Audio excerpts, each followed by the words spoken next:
I have a lot to say about this game. First things first, this is not Bloodborne 2, okay? So don't get all excited for a spiritual successor to one of From's masterpieces. This game truly surprised me though, for a ton of reasons. For one, the combat is actually very solid. The most important thing in a Souls-like game is, in my opinion, that crisp, clean, fun combat. The weapon variety is quite strong, although at times it feels like certain weapons are just reskins of others, as if the hit radius is the same even though the weapon animations might be different. But I like the combat. I really do. It has that fast, twitchy Bloodborne pace, and there are a few original mechanics that I really enjoyed. One of which is the cooling element. When your stamina bar depletes, you can hit the triangle button to refresh it, kind of like in Nioh. However, doing so afflicts your character with the frost status effect. If you cool yourself too many times, you will completely freeze up, leaving yourself vulnerable to an attack. It's a high-risk, high-reward system that is a great way to mix up the fight. You also have a jump button. This seems so simple, but many of the Souls games were built around not having an actual jump button.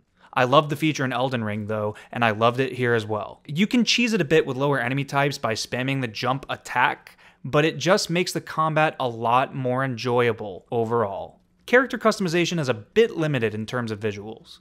There's not a vast selection of unique cosmetics, however, the equipment that you find throughout the game can completely transform Aegis's visual style. And the overall world building here is quite strong. Honestly, this has always been the developer, Spider's, biggest strength. From an art direction perspective, they have created a very unique and beautiful world.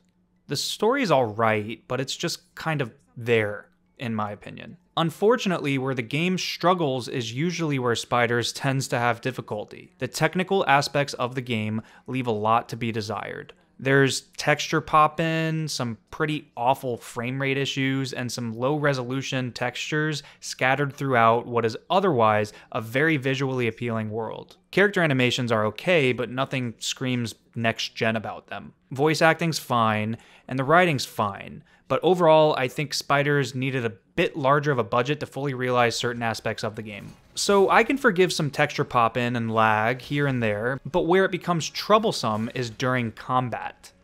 It definitely happens less frequently during combat, which is a plus, but there are a handful of times where I died or lost a crucial portion of a fight due to the frame rate dips. This is just inexcusable in performance mode on the PlayStation 5 in a Souls-style game. It just shouldn't happen.